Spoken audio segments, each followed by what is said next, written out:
Hey, everybody. Welcome into the Volquest Mailbag Podcast every Thursday right here at Volquest.com and on the Volquest YouTube channel.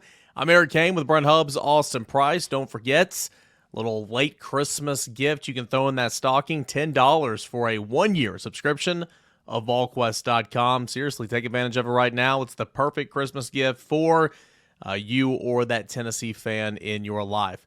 All right, we got a loaded bank of questions for this edition of the Mailbag Podcast coming off National Signing Day, bowl practice underway, basketball, plenty of stuff to get into.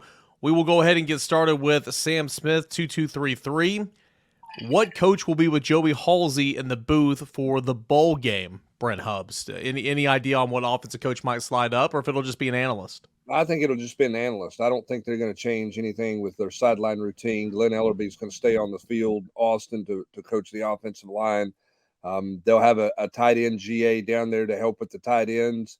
Jerry Mack's going to stay down. I think that Kelsey Pope stays down. So I think someone from the back row in the analyst world will slide down to the front row, or they might leave the seat vacant depending on how wide it is across the front. But I don't see an assistant coach moving up top. They don't leave it vacant in honor of Golish. Yeah, I mean, the only person I could see potentially moving up would be Jerry Mack. But I think that what you're saying is the way they'll go. Yeah, I just think, Jerry Mack handles running back rotation stuff. That's got to happen fast and everything. I don't think you upset that sideline flow, particularly when you're a high tempo team. The last thing you want to do is have communication issues down there. So I just would be surprised if they moved an assistant up there, but I don't know for sure. That's just my speculation, Eric. Another question here from Sam Smith. What quarterback that Tennessee played this year compares to Cade Klubnik, if any? Do you guys have any that come to mind? I mean, I don't know if you can really compare him to any particular player. And I don't know if he's played enough to show you what he's got. I mean, he can make a few plays with his legs if need be, but he throws it well. I mean, he doesn't throw it as well as Bryce Young. He sure doesn't extend like Bryce Young. I wouldn't say he even throws it at this point as well as, Stetson Bennett. I mean, not to pour salt on the wound, but maybe Spencer Rattler. I mean, a guy that can make a play with his legs, but, ultimately wants to sit back there and throw it in the pocket. I don't, I mean, again, with no sample size, I think when you look at him, maybe frame and sort of game a little bit, maybe a young Stetson Bennett. I mean, but I'm not saying he's Stetson Bennett, when a guy who makes all the critical plays. I mean, we saw him play really well against a really bad North Carolina defense. That's right. That's what you know of him right now. Now, he's got talent. I don't think anybody's questioning that. But in terms of what his game is, I mean, his game was really good against a really bad team, Eric. It was indeed. And also he was a pretty highly rated recruit there. Stetson Bennett wasn't, but I know what you're saying there. Whenever you threw those names out there, I just kind of chuckled because it was two different recruiting situations. But he does not have a lot of playing time under his belt, and North Carolina's defense was really, really bad.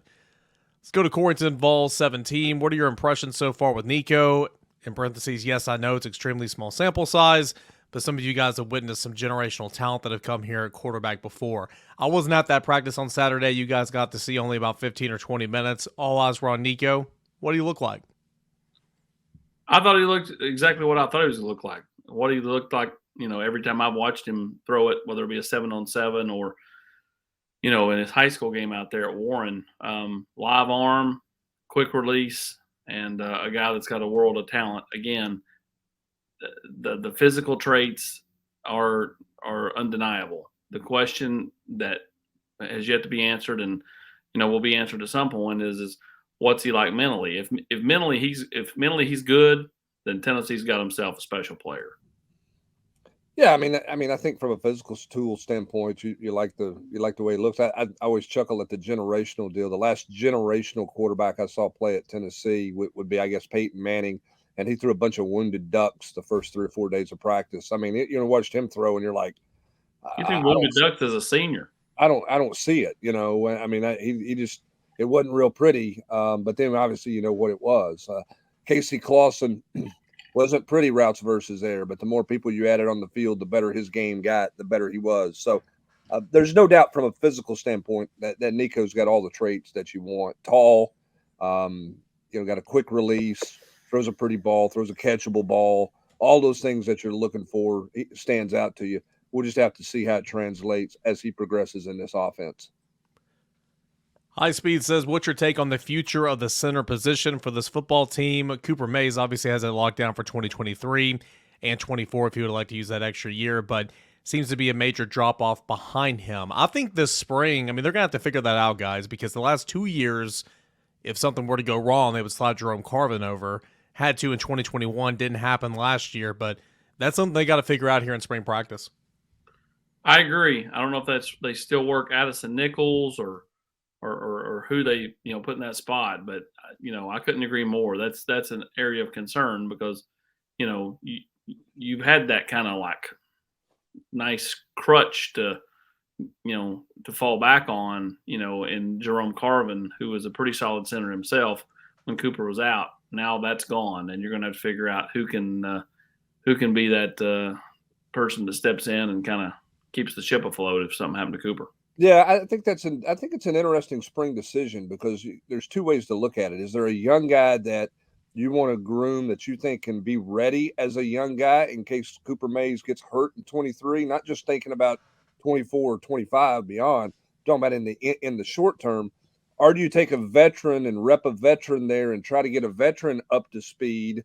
An Ollie Lane or a Spraggins. Ollie snapped some in his time at Tennessee. I don't know if he can do it in this offense or not. Spraggins was a center coming out of high school. Do you get a veteran experienced player ready to play that position and also groom a young player for the future? I tell you who I would my number 2 guy would be Jackson Lampley. Yeah, he's got he's got a center body. He's not overly girthy. I know he plays guard, but he's not overly athletic. And I think smart. So like that would be the route I would go. Now again, I'm not the coach, so I don't know what they're thinking. It's a good point too. Don't know if Ollie Lane snapped the football a little bit whenever Jim Chaney was here. Don't know if he can do this in this offense or not. Hasn't done it in this system. I don't think they've got anybody that's done it in this system other than Cooper and Carvin. Parker Ball, but he's not in this conversation, but yeah. Right. Terry Bowleg, Austin, put your roster management hat on for a second. Are there any different roster moves or positions of need you would put more emphasis on than what it appears the staff is doing in the portal and the finalizing of this recruiting class? I think what the spots they're targeting are the areas they need to improve. I like it's always I think all the kids on this team are really good kids, right? That doesn't mean Tennessee doesn't need to try to work to improve in certain areas, and find a way to be more athletic, in certain areas. So, I think Tennessee, getting a receiver helps. Potentially looking at a running back helps, but I don't think running back to me is less unless you're getting a top end guy. Do you feel Marshawn Lloyd is a top end guy? If you do, then okay, take a swing at it. If you don't, then I would stick with what you got because I think you have more pressing needs. I think you need a true tackle. I got to hang out with your boy, Andre Keurig, when you all were doing the player availability when I was turning the Keenan Peely story loose, and kind of got to talk to him. And he just looks like a mean, nasty guard to me. A guy that could play right tackle. Kind of like Addison Nichols. I think Addison Nichols could play right tackle. I think Addison Nichols could also just flourish at guard. So I think that's important. And defensively, you've added a linebacker. If you could get a guy that could get to the quarterback, that'd be great. And then, if you could get a corner or two, that'd be great too. Here's the one for me, Eric, and maybe Jacob Warren was just being coy with the media when he visited with the media on Wednesday. But he said he had not made up his final mind. He was still thinking about things as to whether or not he would be back next year or not. I think you need another tight end if I were in the roster management game. Now, that's me based on what I saw out of the tight ends this year. I'm not saying I'm not a coach. I'm not getting paid to be a coach. They know their answer there, but I don't know that Ethan Davis is going to be ready. I like Castles, but do you have enough depth at tight end and enough bodies at tight end to do what you want to do offensively? That would be the one question I would have. Other than what is obviously what they're targeting right now. Yeah, it's one of those situations too to where if you truly haven't been making this decision, or if you haven't had these conversations, you need to. I understand you're trying to get ready for a bowl game, but I mean, decisions have to be made. There's tight ends going in the portal and there's tight ends leaving, and you don't have to love all of them, but you might miss out on another one that you could have liked. That's right. Eric Gilbert's in the portal again for Georgia. I think he could play the H-back spot in this offense, yeah? Oh, buddy, I think Eric Gilbert's got too many problems that it's not worth it. I know. I'm just kidding. Boy, what a ride he's been on. You're talking about a guy that has had all-world talent as a freshman that is just – it's sad to see. It's sad to see. It's why, surrounding yourself with good people and, trying to keep your, eyes, kind of on the prize, so to speak. I mean, it's so important because, you can get in the ditch in a hurry and it's just hard to get out. Well, and it's why determining somebody's competitive character is the hardest thing one of the hardest things, if not the hardest thing to do in recruitment. How competitive is somebody? Because so many of these kids have had it so easy throughout their high school careers. I mean, how are they going to respond in adversity when it gets hard? It'll get hard in college. What's their competitive nature? And that's what coaches are always trying to figure out when they evaluate talent. DMV Vol 1985, do you buy into the notion that Heupel's offense can't have success in the SEC long term and the defenses will begin to catch up? Or do you think there's enough tweaking and creativity where he can always keep it fresh and have the cutting edge? I know I'm not supposed to do this, but I'm going to jump in here right now. Tennessee broke 2 school records in the first 2 years with Josh Heupel, led the nation in offense this year. And Brent, we saw a new wrinkle every single week. I will put my money on Josh Heupel to keep that up. He did it again. I couldn't help myself, and I'm not trying to say that's a bad question or anything. No, I'm going to put my money with Heupel. The idea that's out there that this is a gimmick offense is very maddening to Josh Heupel, okay? And it was very maddening to Alex Golish, and it is to the entire offensive staff. It's not gimmicky. It's different, right? And tempo has a factor, but I don't think tempo is the biggest factor in the success of this offense, right? It's what they choose to do with how they spread people out and what they do. I mean, again, I'm going to link this on the message board. Got to go back and find it. Somebody posted on Twitter that there is a skull session, like an 8-minute Q&A that Mike Leach did, prayers to his family, God rest his soul, when he was at Oklahoma, talking about his offensive schematics. And when you watch that X's and O's, that's the foundation of everything Tennessee. Okay, that's the foundation of what Josh Heupel does. How many years did Mike Leach's offense work in college football? Every year. Every year, yeah. Yeah, nobody caught up to it, figured it out. I mean, was he always evolving and tweaking some things? Sure. So was Josh Heupel. So it's not this gimmick offense that that some people want to perceive it to be based solely on being able to go fast, because it's not just based solely on being able to go fast. Let's go to Nash Vols 615. Didn't go hard after too many, but is there a recruit in-state Austin Price Tennessee really wanted but didn't get in this cycle? No. I can honestly say that, no. I mean, last cycle there was a few. This cycle, no. I mean, there were guys in this cycle Tennessee recruited, but I don't know if there's a difference between recruiting. I mean, there's guys Tennessee offered, there's guys Tennessee recruited, but then when it actually gets to go time, like did they push for player X, Y, or Z? And the answer is no. Tennessee did a nice job in landing the guys that they coveted in this class. They got Caleb Herring early. They got Trevor Duncan early. They got Nathan Robinson early, Aiden Bussell early, and then they got Arian Carter late. Texas Vols says landing blank in the transfer portal would warrant a 50-cent Hubs gift. I got to figure that out, everybody. When I try to post that gift, and I've tried a few times, it says the image is too large, and I've got to figure that out because I want to. I'm that big. I'm that big. I mean, that doesn't surprise me.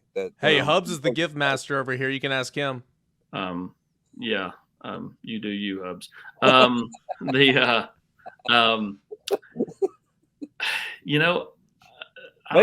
Maybe that's a message. It's time to retire at AP. Maybe that's what they're trying to tell you. Or evolve. I think any of the combination of Dante Thornton, Marshawn Lloyd, John Campbell, the Miami offensive tackle, of Tennessee got in play there. Any of those, I think, would be a warrant of that. All right, let's You go heard to Josh Heupel. Before you go to the next question, yeah. The most interesting thing that was said by Josh Heupel on Wednesday was he basically laid you out his blueprint for how he plans on attacking the roster, which is through high school and development, and then cherry picking 1, 2, 3 guys out of the portal where you're weak, where you need help. In other words, we're not going to live in the portal. We're not going to build it from the portal. We're going to add pieces from the portal because every team will do that. But like, if you're thinking we're adding 15 or 20 guys from the portal, that's not how they're planning on doing it. Yep. I mean, it's a good point. Not that, well, but it's the only way to sustain. yeah.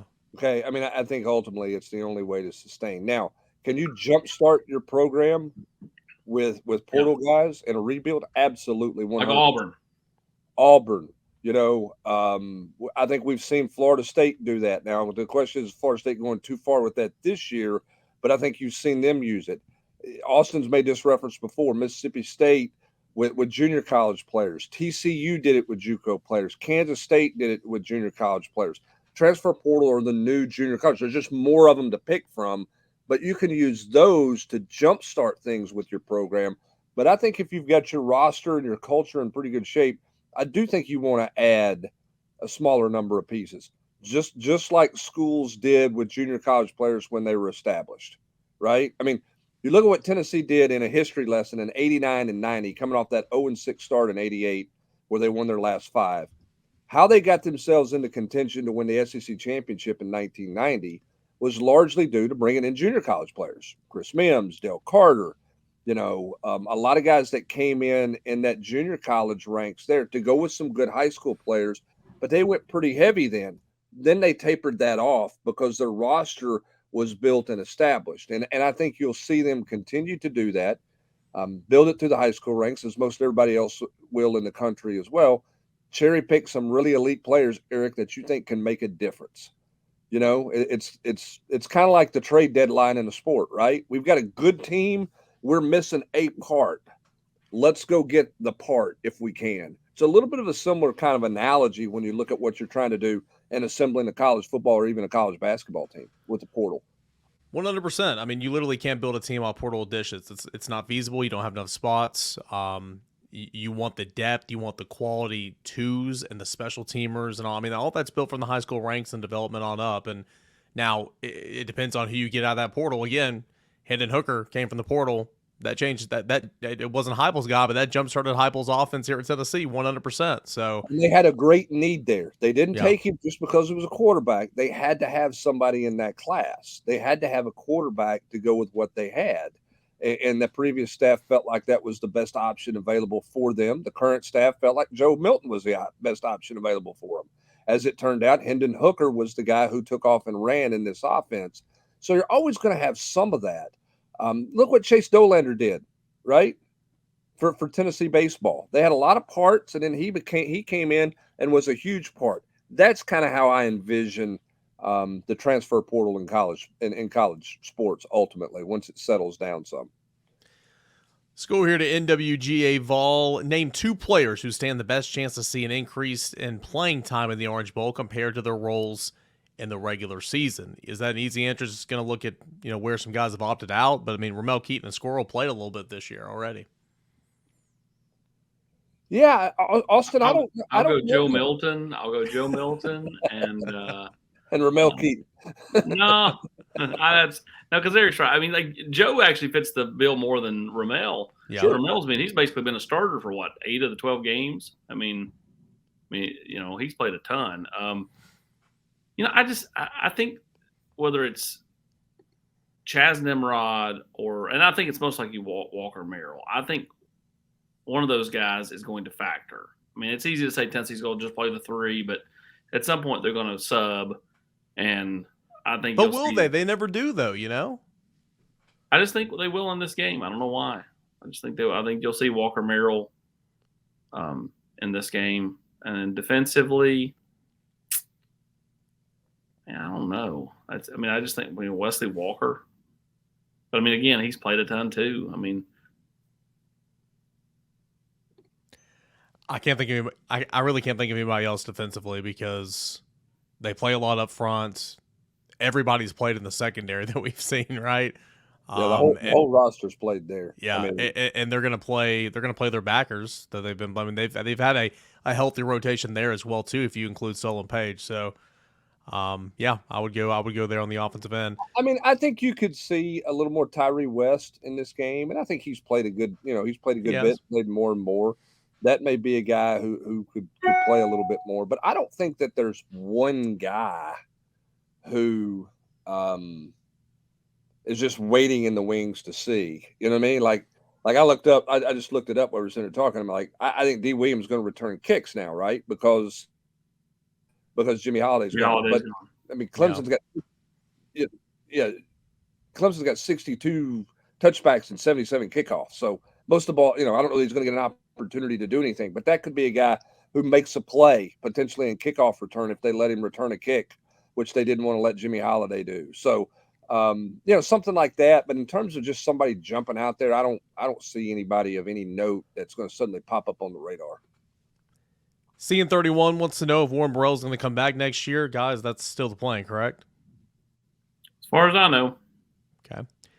Nashville 615, happy with the 23 class, but is it wrong for me to feel like the success on the field, Tennessee should have been even better with this recruiting class? Seems like other schools had a strong close the last few months, even with the most of the hay in the barn. What do you call what Tennessee did?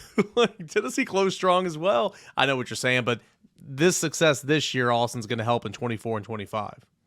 Yeah, I said that when Tennessee was sitting there 6-0, and then 7-0, and then 8-0.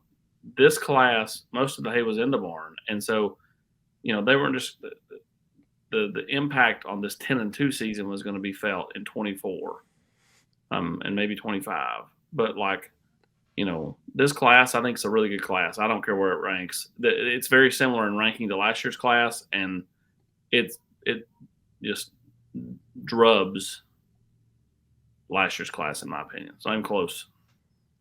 Yeah. But again, you got a running back in Keith, you got Hobbs, you got Carter. You still close pretty strong as well. So, yeah, I think the other thing too is I think people see, well, they're a really good team, and so everybody wants to go play there. And I think there's some truth to that, right? Alabama's recruited well for a long time. Ohio State, because those are playoff type teams. Tennessee had a really good year. They're still building. I mean, they're not there yet to that point. And so kids are still making decisions to come to places like Tennessee, and I think you can put Oregon into that category and some other schools in that category that they're making a decision off of what feels good to them, where they believe their opportunity is. NIL money, man. NIL money, and not just based on what the team record is or where they were. Does it help that Tennessee appears to be on their way? Yes. And I think as Austin and you have said, it'll show up even more next year than it did this year. All right, let's go to Athrun. A couple here. Most needed player of the class that signed, not named Nico. Oh, I would go with a linebacker. I would go with Arian Carter, and I would go with Hobbs. As my two. AP, you may go to Laycock, you may go a totally different direction. But for me, when I see out of this team, I would go with those two guys. I'll go Jordan Matthews. I mean, okay. Good pick. Not just to do the same thing, because I don't disagree with anything you just said. I just think Tennessee's got to be more athletic in the secondary, and this staff's extremely high on this group of corners. I'll just go Jordan Matthews. I can't argue with that pick at all. Do you think there's going to be any prep players beside Tavia and Gadsden this staff recruits in the February signing period? Gadsden is going to Kentucky, and I think signed today or yesterday.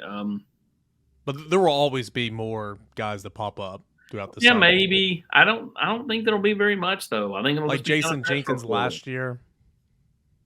Yeah, last year was a little bit different feel too, though. I just think ultimately you're talking about maybe 1-2 spots maybe open up if somebody didn't sign and Tennessee decides to take a swing there. But I think it'll be very minute. I think most of the recruiting visits will be transfer portal visits and junior days, which are set for the 14th and the 28th. So Kentucky and Texas basketball games. Will Tennessee replace Jordan Phillips with another defensive lineman since he entered the portal, or will they snag a different position to fill his scholarship spot? Maybe and maybe. I mean, it just depends. A lot of times it's just to me best available. I don't think Tennessee feels like they're void of D linemen. So, if the right one came their way, they sure would look at it. But otherwise, I think they'll just kind of go with what's available to them. They're not going to take a guy just to take a guy at that position. Tennessee's roster is beyond that, unless they have some kind of crazy mass exodus, Austin. I think Tennessee's gotten the depth of this roster to the point that they don't have to take a guy just to take a guy. Yeah, and I think Tennessee will have a couple more guys leave after the bowl game. Sure. And I think they'll continue to bring in a couple more guys out of the transfer portal. But I don't think they're just going to take a warm body to fill a hole that's there because somebody left. That's right. Last one from Math Run says, are we ready for Christmas? He has a 1.5-year-old at home, so that's going to be a whole lot of fun for him. So congratulations there. That will be a whole lot of fun. AP, are you ready for Christmas? You've had that thing up since what, October? Yeah, buddy. Again, best part of we're taping this. My kids are downstairs. The best part of any of this is getting to play the big red guy. And, at some point that will end for everybody. But we're still enjoying it in this household. And so we'll enjoy it again coming up on Sunday. And then Sunday night, we'll be off to South Florida with you fellas. Yeah. And everybody who's got young kids, enjoy the heck out of it. Mine are 17 and 14 and they want cash. They want Hubs' NIL deal. It's a little bit different. They want some money for whatever need they have at that point. So if you got a little one, enjoy every second of it. I'm 29 years old and I want cash too. My mom gets so mad at me. She's like, "What do you want for cash? Money?" Right. I'm not sure 30.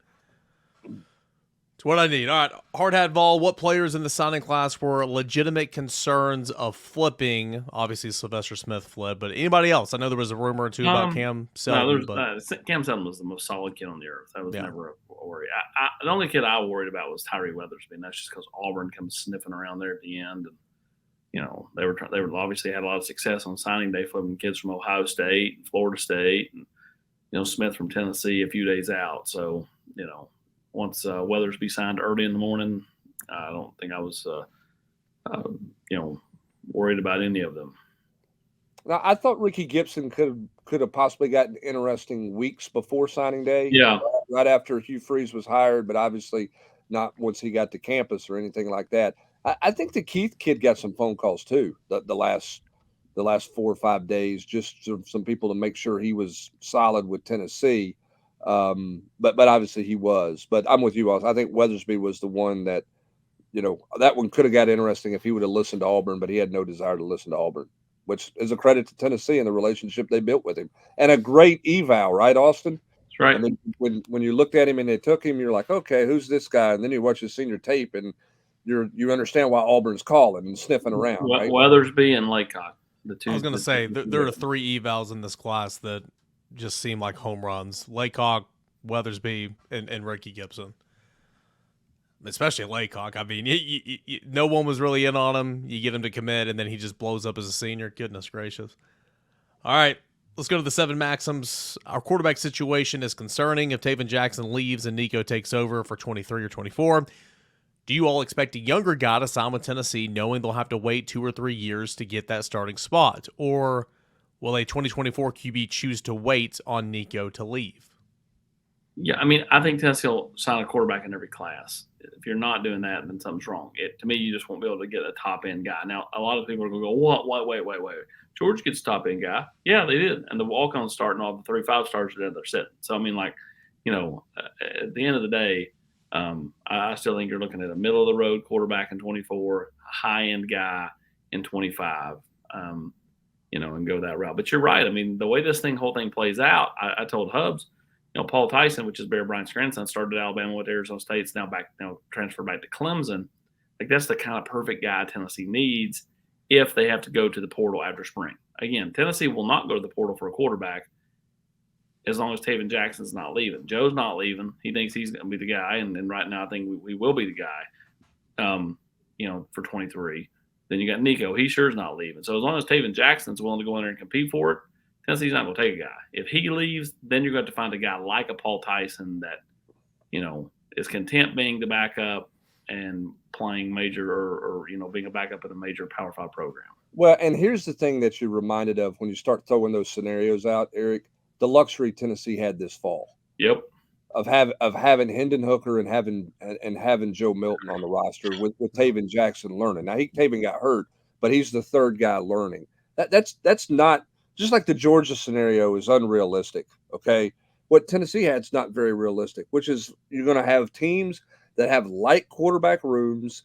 And then if they have to go in the portal, then they're going to go in the portal and they're probably going to NIL over somebody to get somebody there to answer their quarterback question. That's why of all the portal positions, just like in NFL free agency, right? There's a couple positions are the biggest positions. They command the most attention, command the most money, all those things. Quarterback's always going to be that way in the transfer portal because somebody out there is going to be looking for a guy to come in and be a starter. The challenge is what Austin's saying is finding a guy who comes in and is okay with not being the starter. Those are the guys hard to find in the portal and in the high school ranks, to be honest with you.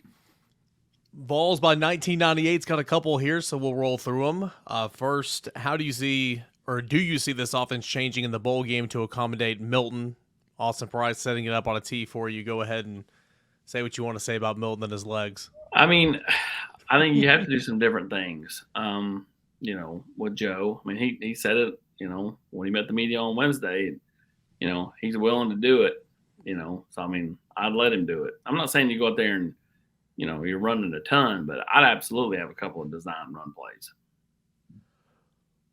Yes. Where do you see the improvements for this offense next year? I don't think the improvement areas are as clear as they were last year. Like Tennessee had to get better in short yardage situations. I think they abandoned the run in several games, maybe more of a balance next year. They abandoned the run in Pittsburgh. That one comes to mind a lot. I mean, they were very balanced this year. Areas of improvement offensively, Brent, does any come to mind? I agree with them. They were more obvious last year. Well, I mean, I think areas of improvement are with some individuals. Can you pass protect off the edge? You're losing a great pass protector in Darnell Wright. So I think it's more about answering your personnel questions than it is, a wholesale schematic things. The Pittsburgh game in terms of the run deal, I mean, they play man coverage on the outside. Basically, they sell out to stop the run. They're very hard to run against.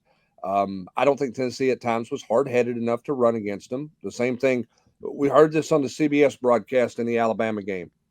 Alex Golis saying a year earlier against Alabama, their first year, they did not commit enough to run the football. They abandoned it too quickly. This year, they ran the football more consistently against Alabama, and it obviously paid some dividends. So I think you always got to be careful not to get pass happy and stay balanced. But I don't think there's a fundamental major growth like there was a year ago. A year ago, going to it, you had to be better in short yardage, you had to be better in the red zone, and you needed to run the ball a little more consistently. I think Tennessee did all three of those things this year better. All right. That's all the time we have on this edition of the Volquest Mailbag Podcast. We went through a lot of them here today, probably 20 plus. So appreciate you guys for getting those in there each and every Thursday. The mailbag right here on Volquest and Volquest on the YouTube channel. Guys, don't forget $10 for a 1-year subscription to Volquest.com. It's the perfect Christmas gift, the stocking stuffer. You can get a late ad 1-year Volquest.com subscription for only $10. Take advantage of it while it is here. For Brent Hubbs and Austin Price, I'm Eric Kane. Appreciate you guys for tuning in and giving us some questions and for taking part in the Volquest Mailbag Podcast. We'll be back on Tuesday for the Volquest Pod coming up in a few days.